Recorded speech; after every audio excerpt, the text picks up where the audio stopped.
Muito bem, pessoal. Estamos de volta aqui com a parte 2 da aula de mecanismos de ação da acupuntura, tá?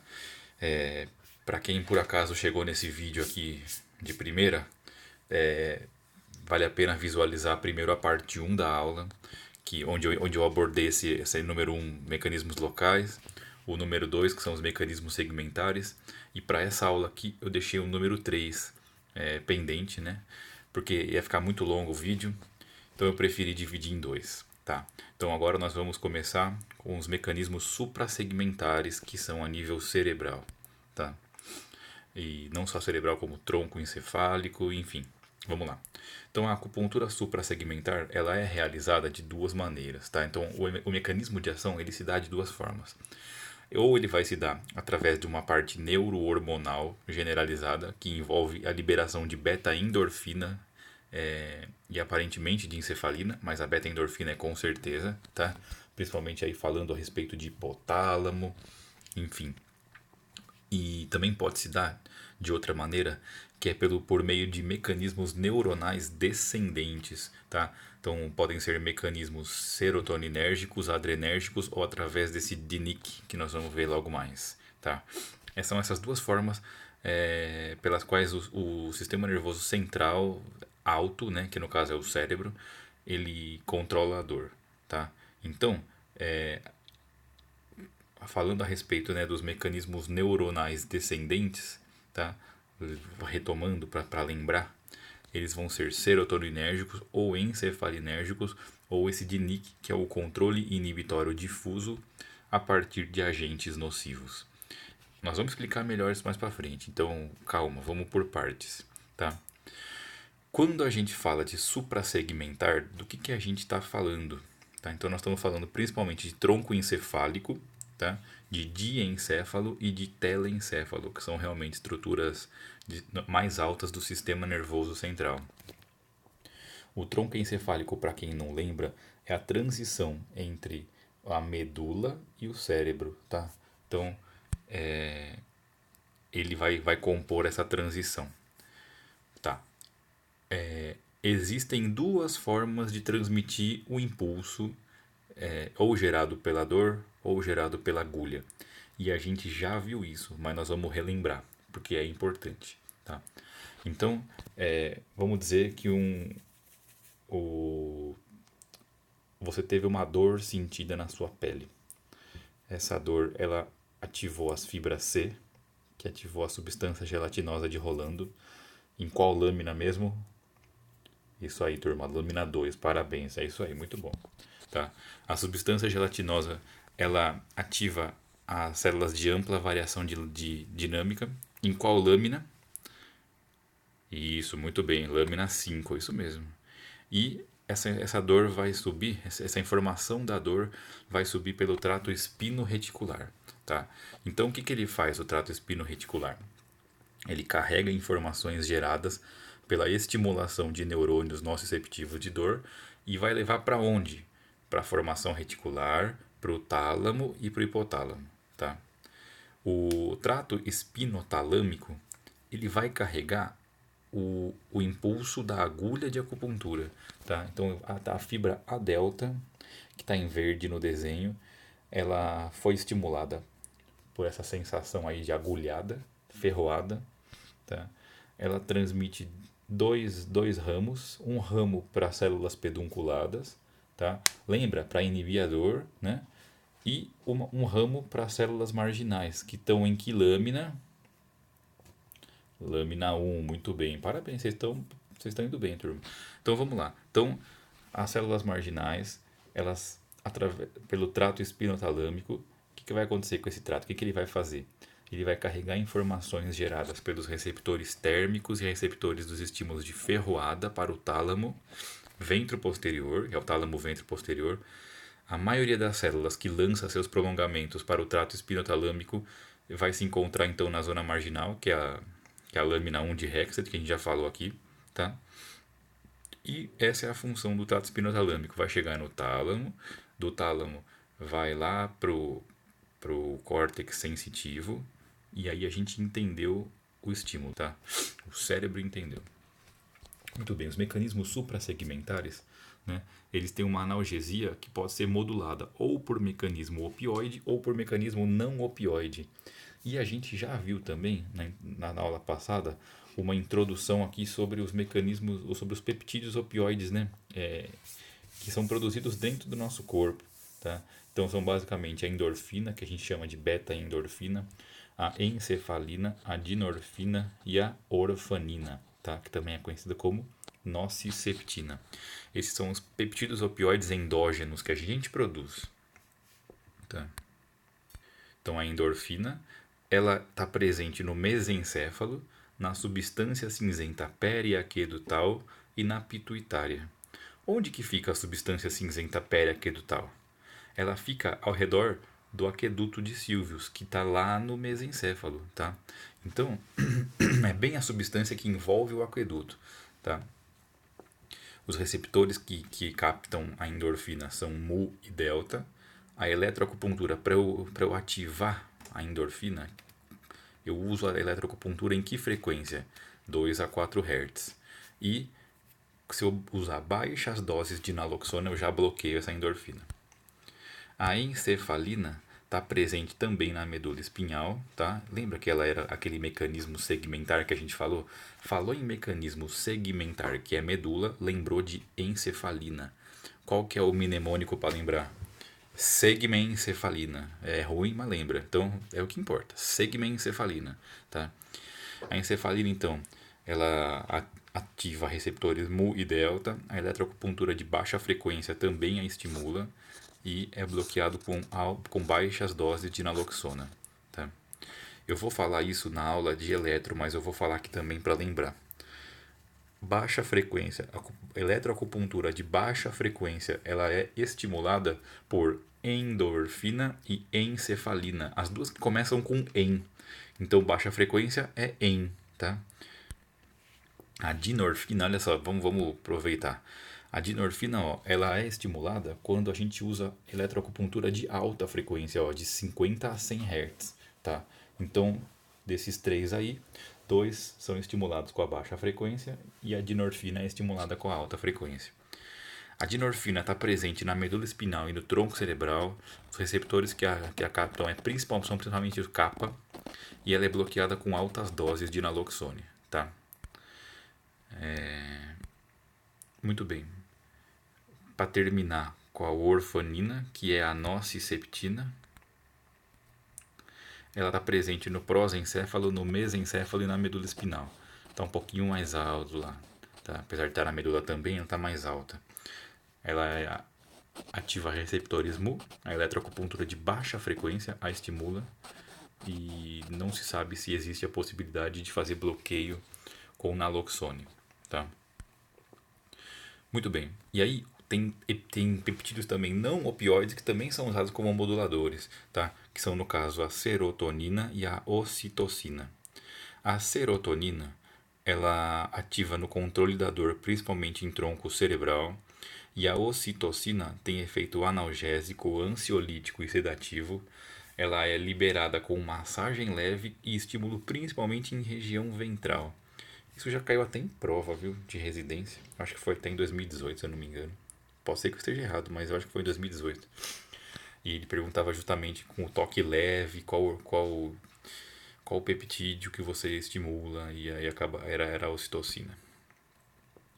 Muito bem. A gente tem que. Não tem jeito, nós vamos ter que dar uma revisada em neuroanatomia, coisa básica, mas pelo menos para lembrar de algumas estruturas que vão participar desse processo da transmissão da dor ou da identificação. Então não tem jeito, vamos lembrar e vai ser fácil, vamos lá.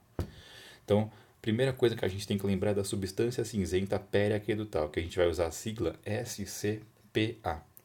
Ela está localizada no mesencéfalo. Isso aqui tem que lembrar, porque isso aqui vai cair em alguma prova aí. É a área mais eficaz de todo o sistema nervoso para a abolição da dor, porque ela produz muitos peptídeos aí, opioides. Então, uma pequena estimulação leva essa área a produzir grande quantidade desses peptídeos. Então, ela é muito, muito bacana. Ela é a nossa salvadora da pátria aí, viu? Então, se a gente controla a dor bem, é porque ela está funcionando legal. Outra estrutura que a gente tem que lembrar é a formação reticular, tá? Que na época da faculdade eu aprendi como sistema reticular ativador ascendente, tá? Uma formação reticular é outro termo que se usa. Ela é composta aqui na dor, nós vamos lembrar de basicamente três estruturas delas, que são o núcleo magno da RAF, que vai atuar por neurônios serotoninérgicos, o núcleo magnocelular, que vai atuar por neurônios noradrenérgicos, e o locus cerúleus, tá? Escreve coeruleus, mas se lê cerúleus, tá? Dado na ponte e atua por neurônios noradrenérgicos. Vocês vão lembrar que eu falei no comecinho aqui que pode ter uma atuação por serotonina ou por noradrenalina e essas estruturas vão estar envolvidas nessa transmissão, tá? Olhando aqui essas imagens, o que eu estou querendo procurar aqui, ó? Eu estou querendo procurar o aqueduto cerebral, que está aqui, ó, em roxo, tá? Então, o aqueduto cerebral, se vocês forem ver as estruturas que eu estou marcando aqui, ó, vamos lá, vamos desenhar um pouquinho para ficar fácil. Muito bem. Essa estrutura mais de baixo do tronco cerebral é o bulbo, tá? Essa estrutura gordinha aqui é a ponte. E essa estrutura aqui é o mesencéfalo. Juntas elas formam o tronco cerebral, tá? Muito bem. Então, a gente está vendo que o aqueduto cerebral, ele está aqui no mesencéfalo, tá? Tá aqui, ó. Vamos dar zoom de novo. Ele está aqui no mesencéfalo, ó. Então, a substância cinzenta periaquedutal, ela está aqui em volta do aqueduto, tá?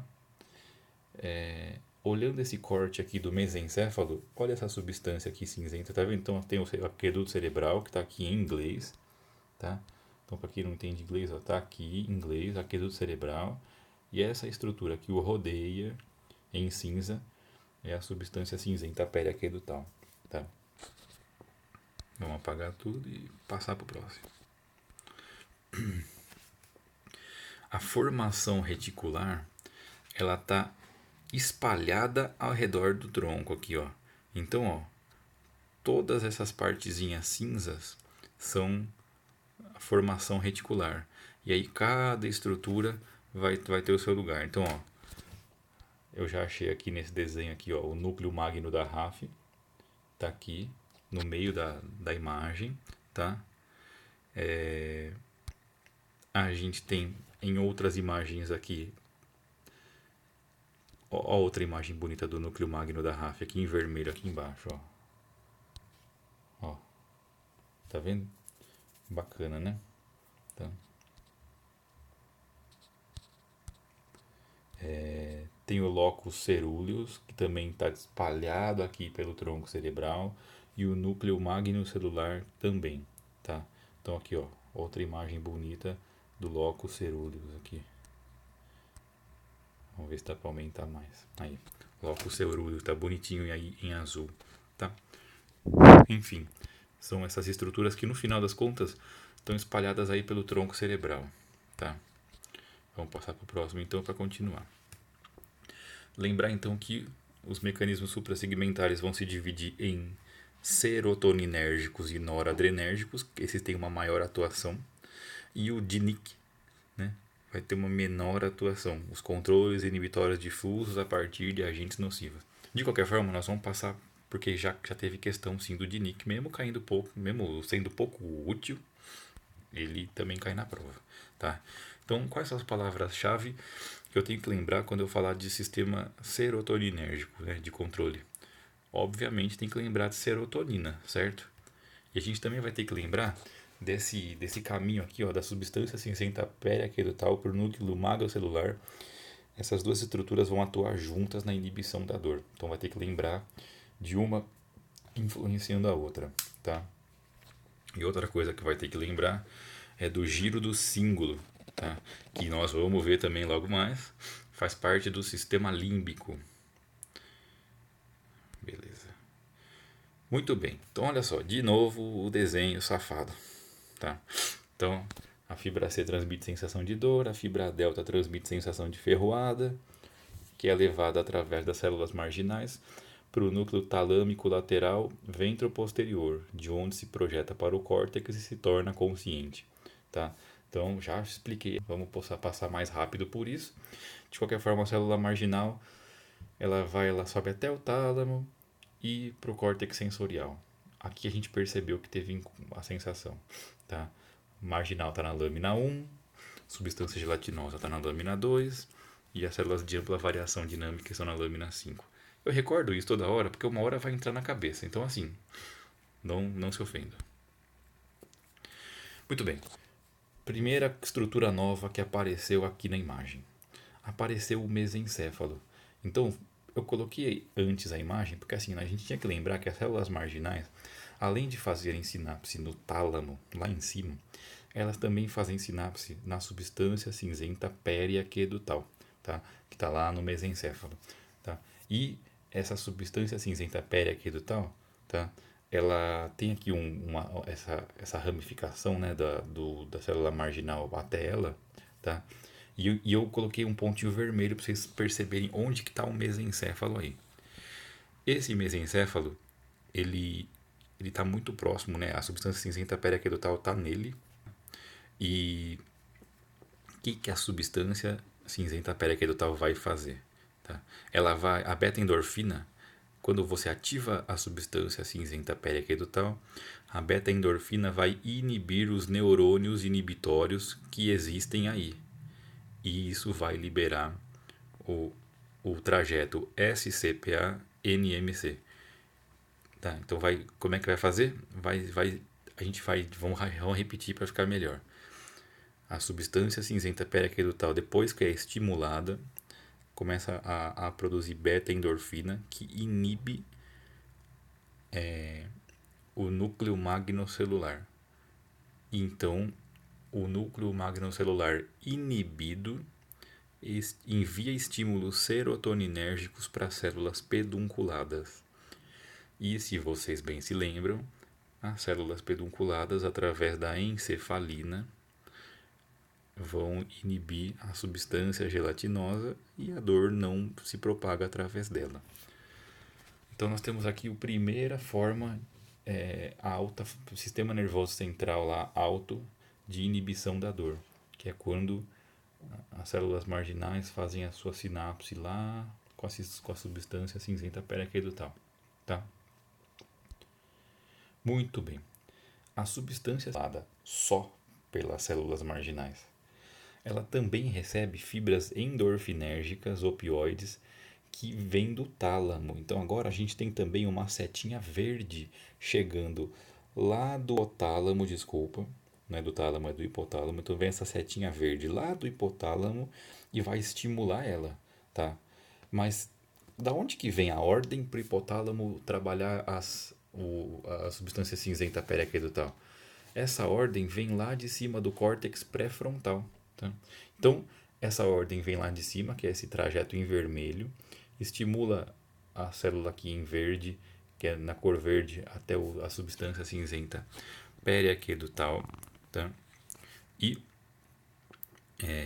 além da liberação de beta-endorfina pelo hipotálamo e pela hipófise, ocorre também uma liberação de CRH hipotalâmico, que estimula a produção de ACTH pela hipófise. Então, você vê, essa ordem que veio lá de cima, ela manda o hipotálamo fazer um monte de coisa. Entre elas, estimular a substância cinzenta periaquedutal e produzir, então, o ACTH, que, né, no caso, quem vai produzir é a hipófise. E por que o ACTH é importante?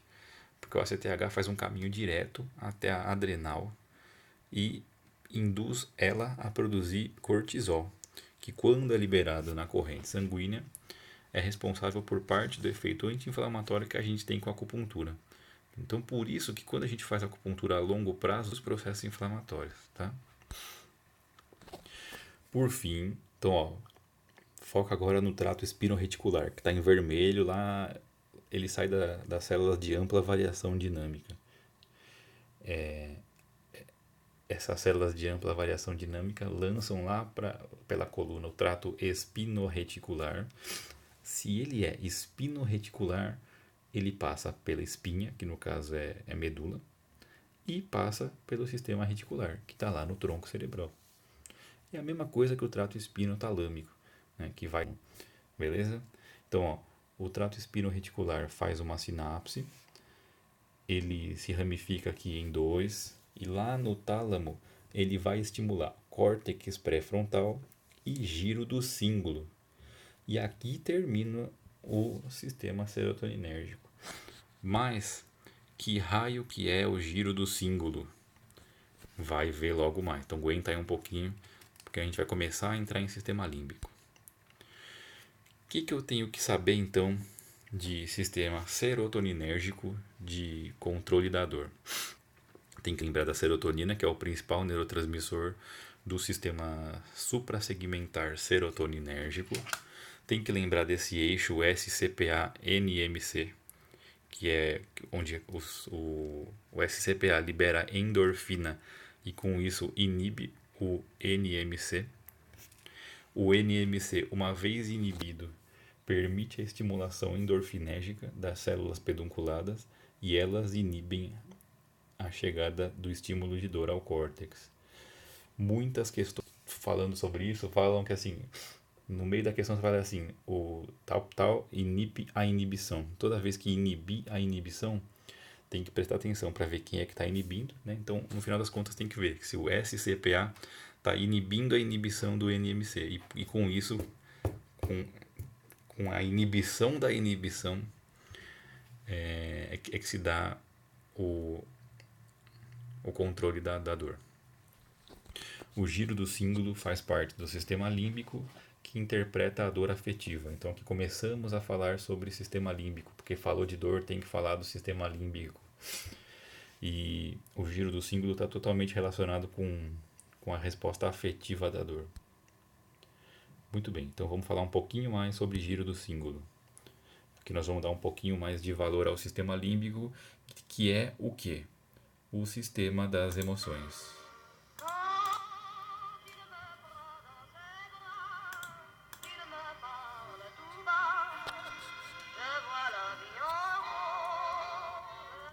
Muito bem, vou deixar uma música de fundo que falar de emoção não tem como não falar de Edith Piaf, né? Muito bem. Então, o sistema límbico tem muita importância na modulação da dor. O componente afetivo da dor, ele é registrado no sistema límbico e o giro do cíngulo é o principal responsável pela relação entre emoções e dor. Ainda assim, outras estruturas do sistema límbico participam desse processo. Um monte, inclusive, viu, pessoal? Então, ó, hipotálamo, amígdala, hipocampo, córtex pré-frontal, núcleo accumbens, ínsula. De qualquer forma, o giro do cíngulo aí, pra gente, é algo que tem que ser lembrado porque ele pode ser citado em prova. Muito bem, então ele é influenciado pelo toque, né, pelo estímulo de fibras táteis, e a agulha de acupuntura através das fibras A delta vai estimular principalmente a ínsula. Muito bem. Quando a gente vai relacionar o sistema límbico e a dor, pesquisas demonstraram que o componente afetivo ou desagradável da dor física é processado em parte pelo córtex cingulado e pela ínsula anterior. Só para lembrar, córtex cingulado é o giro do cíngulo, tá? Enquanto o componente sensorial da dor é processado por córtex somatosensorial primário e secundário e ínsula posterior. Então, cadê o córtex somatosensorial primário e secundário? Eles estão aqui, ó. Depois do giro pós-central. Tá? Então estão aqui. E eles são os que processam o componente sensorial da dor, que é a dor física.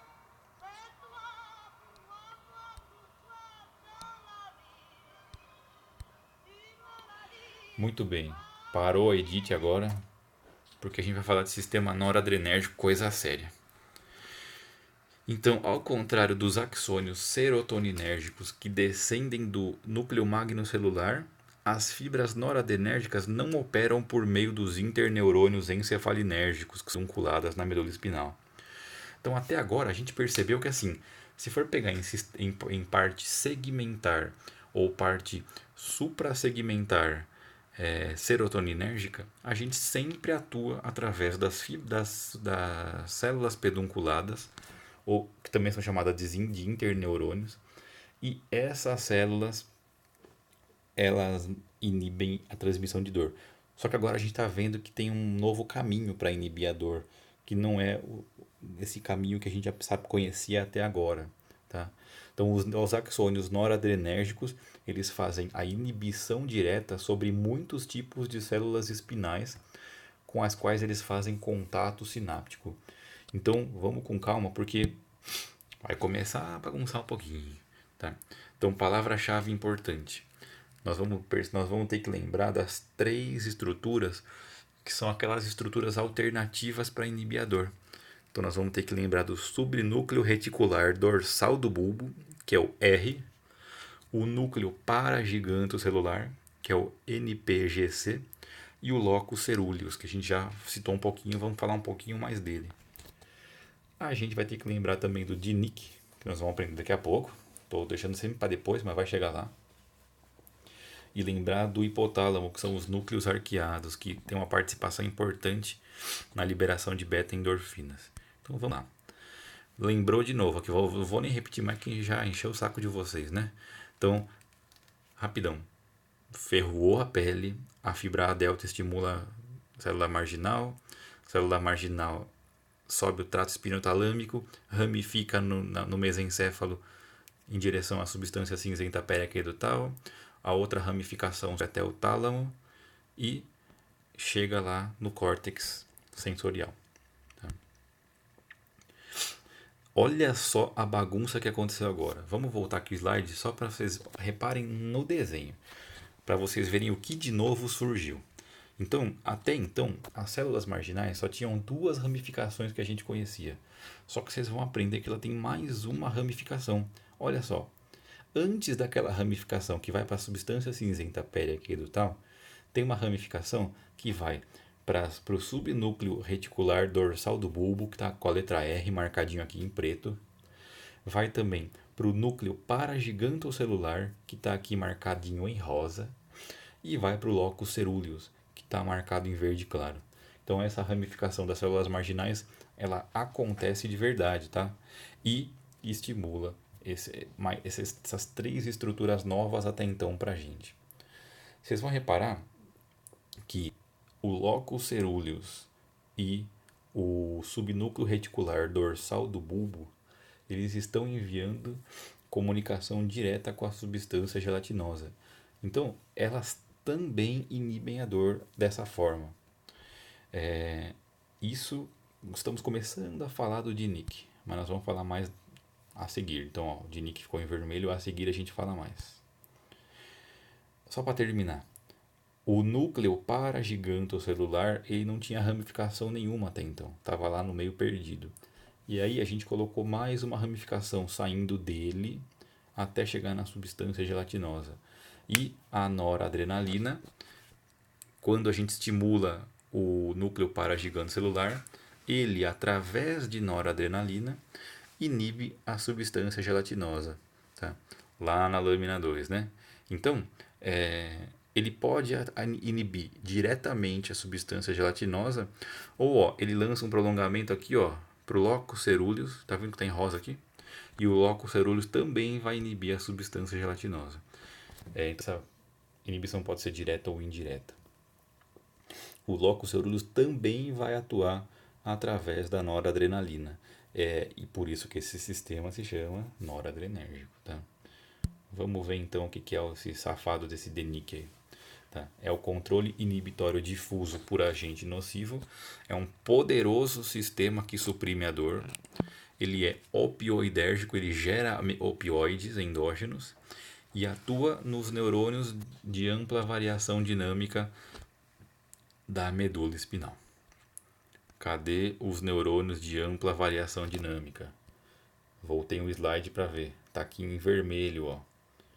Então eles vão atuar inibindo a transmissão da dor lá para cima. As fibras A delta estimulam as fibras marginais, que enviam essas ramificações que a gente já viu. Das células que a gente listou aqui, a mais importante que talvez possa cair na prova é o subnúcleo reticular dorsal do bulbo. tem uma participação importante no DINIC. Esses três senhores aqui, ou senhoras, né? Estou sendo preconceituoso aqui. Essas três pessoas, em 91, demonstraram que esse mecanismo é desencadeado pela estimulação. Então, ó, o que essa turma percebeu, né? Esses três aqui. Eles demonstraram que o efeito do DINIC, que esse mecanismo é desencadeado pela estimulação da agulha, tanto em acupontos como em pontos não considerados de acupuntura da superfície do corpo. E o fato da estimulação em pontos que não são considerados de acupuntura invoque o DINIC não significa que quando a estimulação é realizada em acupontos, o DINIC não contribua com o efeito da acupuntura, particularmente com o efeito de curta duração, como foi enfatizado recentemente por Hashimoto e Aikawa. Vamos resumir isso aqui para entender, porque isso aqui já foi questão de prova. Essas três pessoas aqui de cima, eles viram que se eu colocasse agulha em pontos de acupuntura ou em pontos aleatórios da pele, eu ativava o DINIC. E isso gerou um questionamento, né, sobre a eficácia ou não da acupuntura. E eles justificaram o seguinte: existem muitas formas de demonstrar o efeito benéfico da acupuntura e o DINIC ele é mais uma delas, independente se ele atua em pontos ou não pontos, né? Ele, ele contribui com o efeito da acupuntura. Não é o principal mecanismo, mas contribui. Muito bem. Quanto ao sistema noradrenérgico, né, a gente tem que lembrar então de algumas palavras-chave. A primeira são aquelas três estruturas que até então eram inéditas para a gente, que são o subnúcleo reticular dorsal do bulbo, o núcleo paragigantocelular e o locus ceruleus.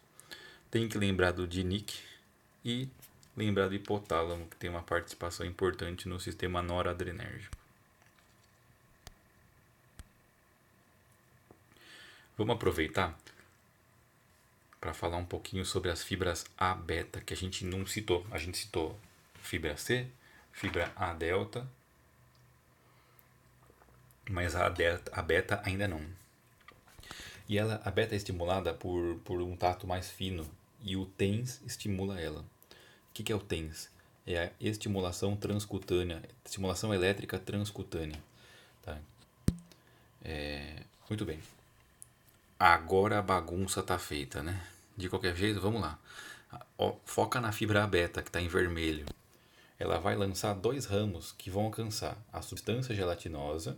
Você vê, é mais um carinha que está querendo dar seu pitaco na substância gelatinosa. Até então a gente sabia que era só as células pedunculadas que chegavam nela. Depois a gente viu que tem aqueles três mecanismos, né, que a gente aprendeu agora há pouco. A gente viu agora também que a fibra A beta também dá seu pitaco. E mó galera no final enche o saco da substância gelatinosa. Só que a fibra A beta ela lança um outro ramo para a coluna dorsal, que corre paralelo à coluna dorsal. Na substância gelatinosa, a fibra A beta inibe a transmissão do impulso de dor. E aí, ela vai usar um neurotransmissor que a gente também não tinha citado até então e que pode cair em prova, que é o GABA. Então, ó, falou em GABA é sinônimo de fibra A beta pra gente, tá? E acredita-se que este seja o principal mecanismo de ação do TENS, que é a estimulação transcutânea. Então, o TENS estimula fibras A beta. Vamos lá, vamos imaginar que eu dei um estímulo em coluna dorsal. Ou eu estimulei pelo TENS, ou eu estimulei com agulha. Vamos dizer que eu usei os pontos do Giage para vertebrais. Eu estimulei a coluna dorsal diretamente, tá? A coluna dorsal ela vai lançar um raminho que faz sinapse com a substância cinzenta periaquedutal, lá no mesencéfalo. E a substância cinzenta periaquedutal, através do núcleo giganto reticular, ela vai inibir as células pedunculadas por noradrenalina, tá? Então a gente também inibe impulso de dor. Então vou citar alguns termos que podem ser usados nas provas e que eu acabei não citando durante a aula aqui. As fibras A-alfa podem ser também chamadas de fibras do grupo 1. As fibras A-beta também são chamadas de fibras do grupo 2. A-delta, grupo 3, C, grupo 4. Pessoal, é isso aí. Aula pesadinha. Eu acho que dá para ter uma noção boa com essa aula. E vale a pena estudar e rever muitas vezes, porque o negócio é pesado. Quem quiser seguir aqui no YouTube, fica à vontade. Quem quiser curtir o vídeo vai me ajudar e vai me incentivar a continuar publicando. Pode seguir nas páginas, nas redes sociais também. E tamo junto, até a próxima. Valeu.